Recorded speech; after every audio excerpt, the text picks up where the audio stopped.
From West Virginia Public Broadcasting. At the Legislature today, no amendments to the governor's bill to ban texting while driving in the Senate today. The bill is poised for passage on Monday and head over to the House.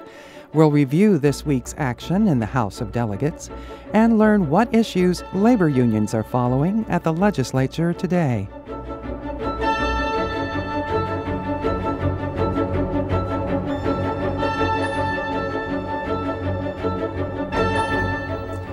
Good evening, I'm Beth Voorhees.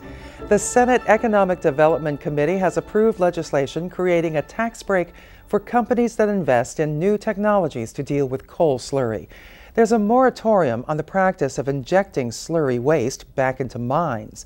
New technologies would spin the water out of the mixture and create bricks, which could be stored in old mines instead of slurry ponds on the surface. But there was heated debate about the issue this morning. Several committee members questioned the need for the legislation. Putnam County Senator Mike Hall says a federal tax break is already in place. But Logan County Senator Art Kirkendall defended the tax credit against opposition from Braxton County Senator Doug Facemeyer. We lost 250 jobs just yesterday.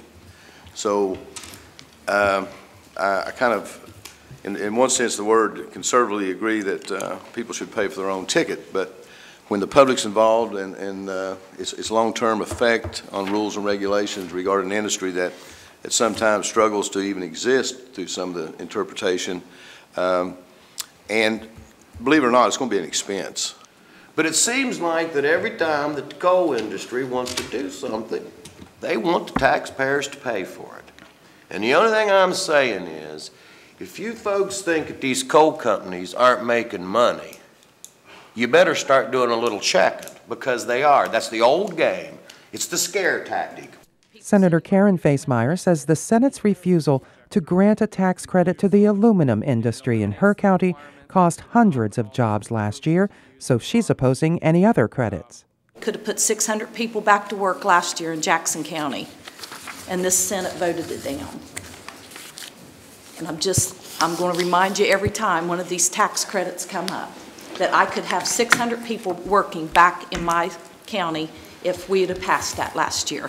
Senate Bill 466 to create a tax incentive program for the development of alternative technologies for management and disposal of coal slurry now heads to the Senate Finance Committee. On Monday, the Senate is expected to vote on new law prohibiting anyone from sending a text message while driving. As Bob Brunner explains, it's been upgraded to a primary offense. If you scan the Senate floor, you can usually see several senators sending or receiving text messages during the proceedings. However, West Virginia is one of a minority of states which do not ban texting while driving. Experts say it is now a major contributor to auto accidents. Originally, the proposal made texting a secondary offense, meaning a law officer could not arrest you simply for texting, but only as part of another traffic violation. If this version passes, a policeman who sees you texting can ticket you immediately. Judiciary Chairman Senator Corey Palumbo says that makes a difference. Well, I think people take it more seriously, quite honestly. I think you'll have more people try to comply with it. And when we have Steve Dale from the DMV come into our committee and say that you're 23 more times likely to be in an accident if you're texting than you are without texting, and drinking is only 4 or 5 more times likely, then I think we need to take it seriously. Senator Larry Edgell was hosting some 8th graders on the floor of the Senate. Several of them say texting is second nature to them as they demonstrate their proficiency. They see no problem texting while driving. Yeah, I can. It's a challenge, but, I'm all for challenges. That prompted Senator Edgell to make it clear he will vote to ban texting. These are 7th and 8th graders, so it's just a matter of a couple more years till they have their driver's license. And I've watched young people; they just seem to all want to be on either on the cell phone or texting, and you just can't pay attention to what's going on that way. Friday, the champion girls softball team from Lincoln County High School visited the legislature. Yes, all of them text. Their opinions? Well, in a way, I think it's bad to text and drive. But then say you're going like 30 miles an hour, and you're going really, really slow, you can, I mean, that's easy for me. It's really dangerous and you can wreck your car and die. So you think it's generally a bad idea? Yeah, for everyone, including when you're going slow. Now, my informal survey of these 21 members of the terrific Lincoln County girls softball team is that pretty much all of them text, and 7 of the 21 admit to texting while driving, but even amongst that group, they kind of know they shouldn't. The bill makes cell phone use a secondary offense. Similar legislation involving both cell phone and texting while driving failed to clear both houses of the legislature last year. For West Virginia Public Broadcasting, I'm Bob Brenner in Charleston. Next week, lawmakers will meet to hear the results of the various investigations into the causes of the Upper Big Branch mine disaster. The meetings will take place Monday and Tuesday at 2 o'clock and are open to the public. They will also be streamed live on the legislature's website. This week in the House of Delegates, Governor Earl Ray Tomlin's mine safety bill was introduced on Tuesday. As Adam Cavalier reports, the bill was the second piece of mine safety legislation introduced in the House, the other coming from Speaker Rick Thompson and Monongalia County's Charlene Marshall. United Mine Workers President and Majority Whip Mike Caputo is a co-sponsor on the Thompson legislation.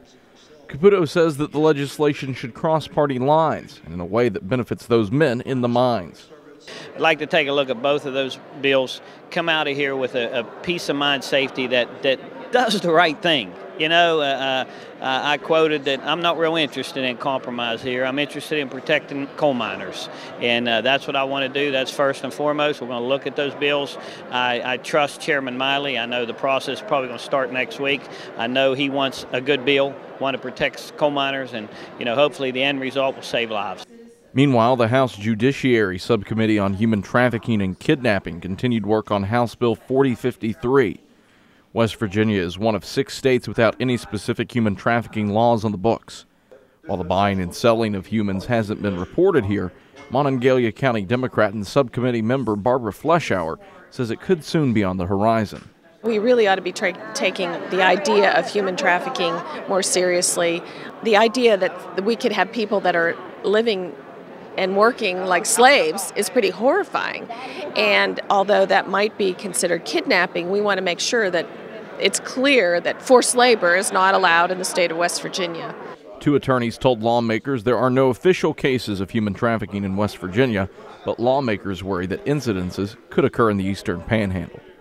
On Wednesday, the same day the Senate suspended rules to pass the OPEB, or Other Post-Employment Benefits Bill, the House Committee on Pensions and Retirement was presented the governor's legislation on the subject. Under the current plan, OPEB will be fully funded by 2036.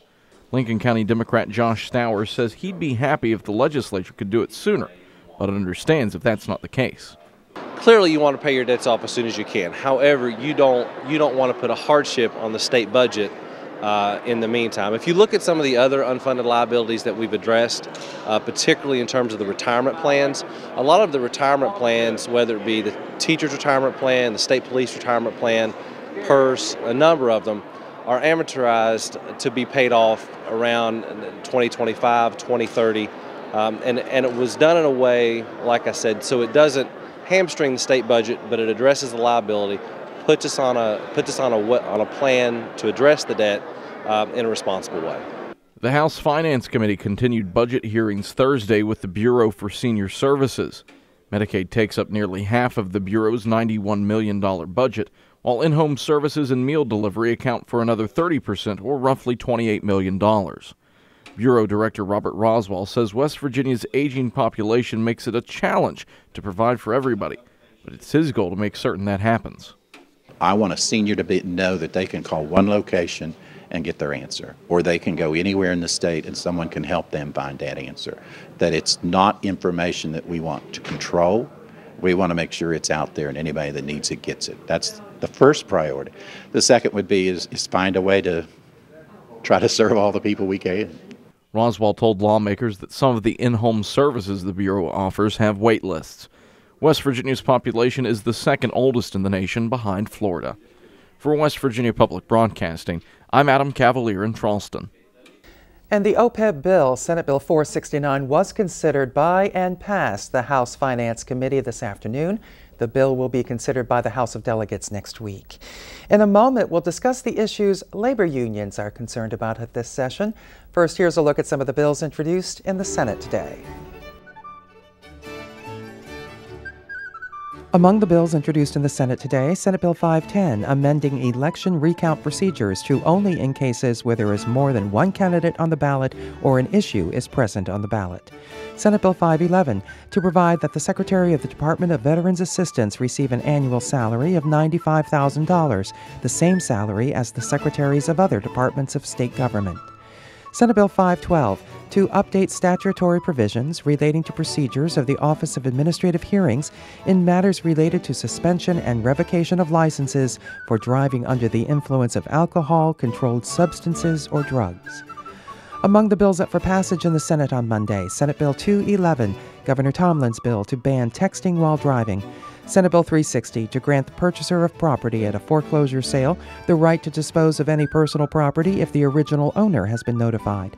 Senate Bill 429, to expand the definition of Class A vehicles to include larger pickup-type trucks registered at between 8,000 and 10,000 pounds. This change would allow these vehicles to display special license plates and allow sheriffs to renew these registrations in their offices. Senate Bill 436, to facilitate and encourage collaboration between the public school system and public higher education, to establish the West Virginia EDGE initiative. EDGE stands for Earn a Degree, and to require the Board of Education to offer adult basic education programs on community and technical college campuses. Senate Bill 470, requiring the physician of a member of the teacher's retirement system to show the member is mentally or physically totally incapacitated for service and that the disability is likely to be permanent. This is consistent with current practice by the Consolidated Public Retirement Board. And House Bill 4078, to extend certain deadlines for mandated actions regarding higher education personnel. On second reading in the Senate, Senate Bill 191, relating to personal safety orders issued by magistrates. And Senate Bill 222, creating a criminal offense for interfering with an emergency service call. The penalties for stopping someone from calling 911 are 6 months in prison and/or a fine of up to $500. The West Virginia AFLCIO is a group of more than 575 affiliated labor unions. In this year's publication of its legislative priorities, the 26 lobbyists listed are not referred to as union lobbyists, but working family lobbyists, to emphasize labor's message.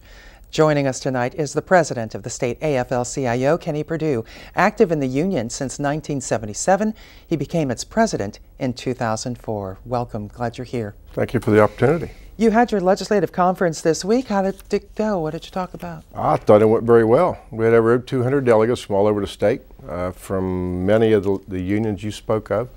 We spoke of a lot of issues. One I can think of that was in the paper this morning was about Made in USA. We just think we need to readdress and address that until the message gets through that we've got workers here to come make things.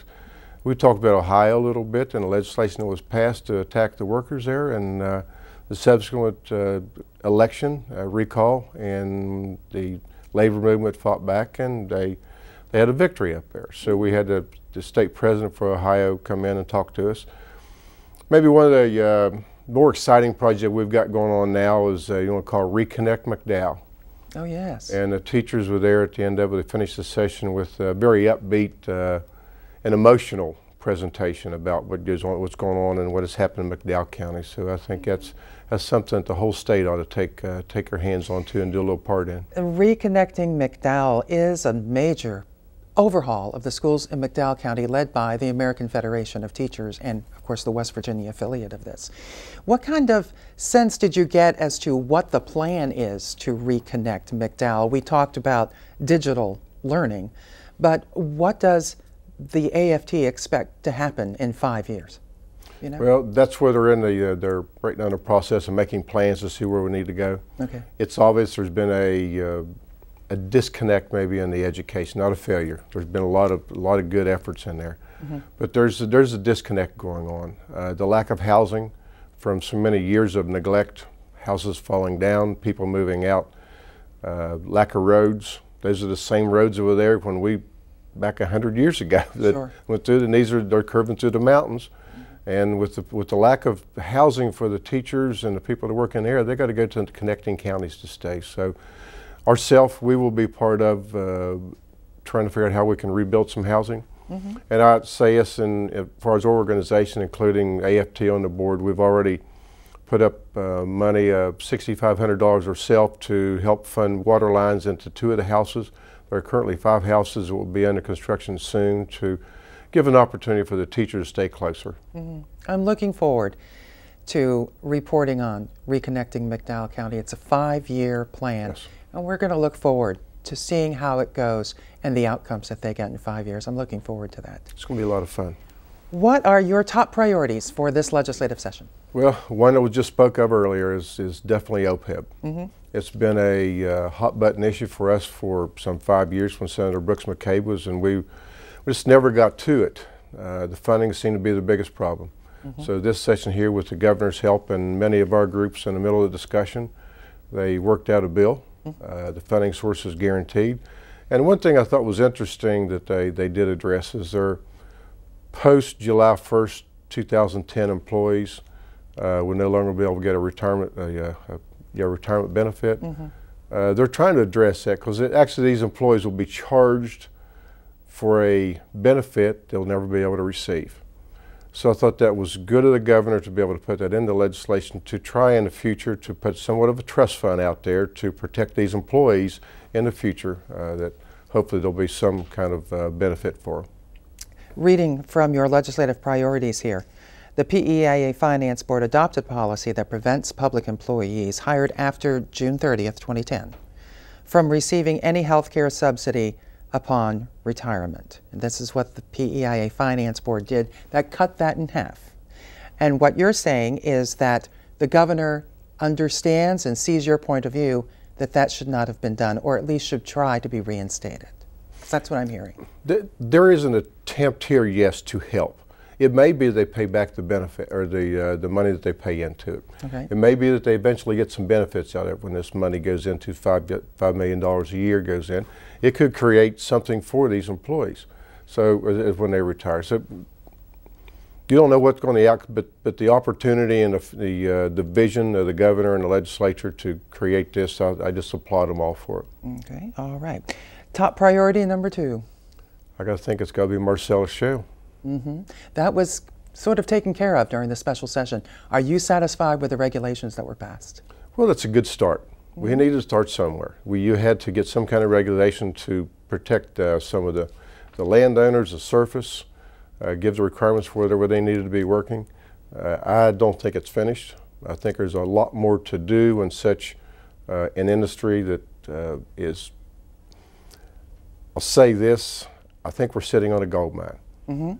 And 100 years ago with coal, they exported a lot of coal, and McDowell County, as an example, they did not benefit from it because for the last 40 years they have failed continuously. So this, with the hopes of many things to come, the opportunity there for the people of this state to benefit from it for many years to come. You're hoping that they hire union labor?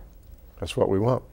Okay. I can say is yes, I want them to hire union labor, but there's an obstacle out there that they're not hiring local workers. So we think that we have a very good union or non-union workforce out there that's committed to getting the job done. They're very reliable, they're qualified, they're not lazy, they want to work, they're not all, as they say, that fail the drug test. They're raising their family, they just want to be able to put some food on the table.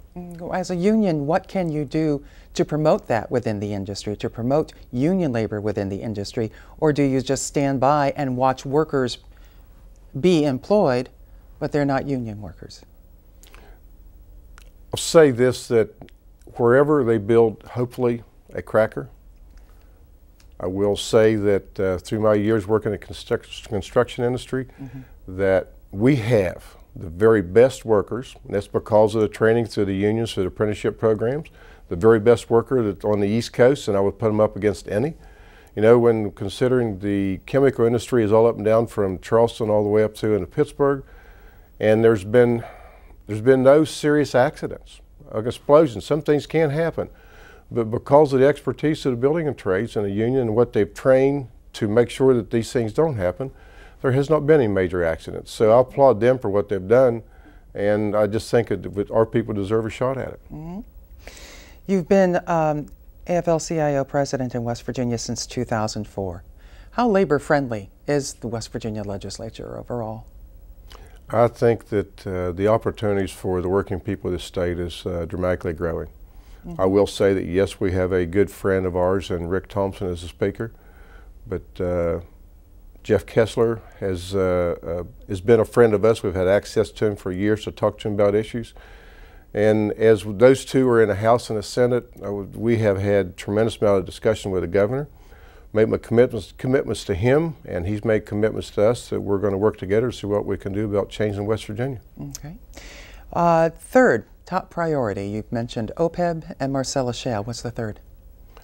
Oh, there's so many of them to narrow it down to just one single issue. Mm-hmm. Are you satisfied with the mine safety proposals that have been put out there by the Speaker and the Governor? You know, the sad part of that, we're continuing to put out mine safety. Mm-hmm. And we need to protect our miners, whether it's a man or a woman, whether anybody that goes into the mine. I think the biggest two things with that, yes, we need to have more mine safety, but the reason we need to have more mine safety is because too many employers don't pay attention to what the existing laws are. They ignore the fact that you rock dust, and they ignore the fact the equipment should be up to date and the electrical and everything and the methane. So we got to get on the right track about protecting the workers. And I would hope next session that I say to you, if I come over here, that we don't need any more mine legislation, because what we're seeing is the employers as well as the employees, they're observing what the safety factors are when they need to be to protect themselves in the mine. Mm-hmm. When was the last time there was any big labor strike in West Virginia? Probably back in the 90s. Yeah, and why do you think that is? I think the labor management effort has tremendously changed the effort in anywhere, in any industry. Mm-hmm. It's just there's a sincere effort to sit down and talk about the issues. There's some sincere effort to talk about wages and benefits. There's not any of us that aren't stricken by the devastating cost of what health care is. And every one of our groups are sitting at the table trying to figure out how they can fix it. So I applaud ours and many others, but you know, healthcare laws have passed. But I applaud the state of West Virginia and what the efforts that they have taken. This has been on for 3, 4, 5 years through the help of the healthcare committees in the Senate and Finance, as well as with the governor. We've created legislation to help change what we consider the overpricing of healthcare in the state on our own. Mm-hmm. So a pretty good working relationship all around here in West Virginia, you'd say? I think it's getting better. Oh, all right. Kenny Perdue, president of the West Virginia AFL-CIO. Thank you so much. Thank you very much. Have a good day. And here's a look at some of the bills introduced in the House today.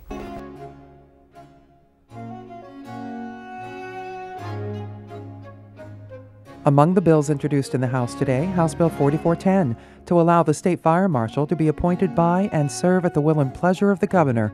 Currently, the fire marshal is appointed by the State Fire Commission. House Bill 4416, to extend the West Virginia Supreme Court of Appeals Public Campaign Financing Pilot Program until July 2017. Currently, it's set to expire in 2013. House Bill 4417, at the request of the Department of Administration, to expressly exempt the Public Employees Insurance Agency or any plan established by PEIA from the requirements of the insurance provisions of the West Virginia State Code. And House Bill 4421, also at the request of the Department of Administration, to clarify that the Office of Technology is responsible for the retirement or transfer of information technology equipment that may contain confidential or privileged electronic data.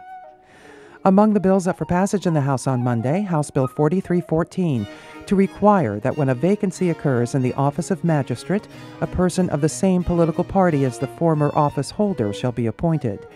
And House Bill 4320, to authorize the Secretary of the Department of Environmental Protection to propose legislative rules to settle violations of the Hazardous Waste Management Act by consent agreements as an alternative to instituting a civil action in the circuit courts of the state. This has been the Legislature Today. On Monday, we'll have a special report on the recommendations from an audit of the West Virginia Department of Education and talk with Dr. Jeria Marple, the State Superintendent of Schools. On Tuesday, Michael Sullivan, a former governor of Wyoming, will be among our guests. Governor Sullivan will be talking to West Virginia lawmakers about the creation of an energy trust fund. And on Wednesday, we'll discuss issues relating to the Supreme Court with Justice Brent Benjamin. I'm Beth Voorhees. Thanks for joining us. Good night.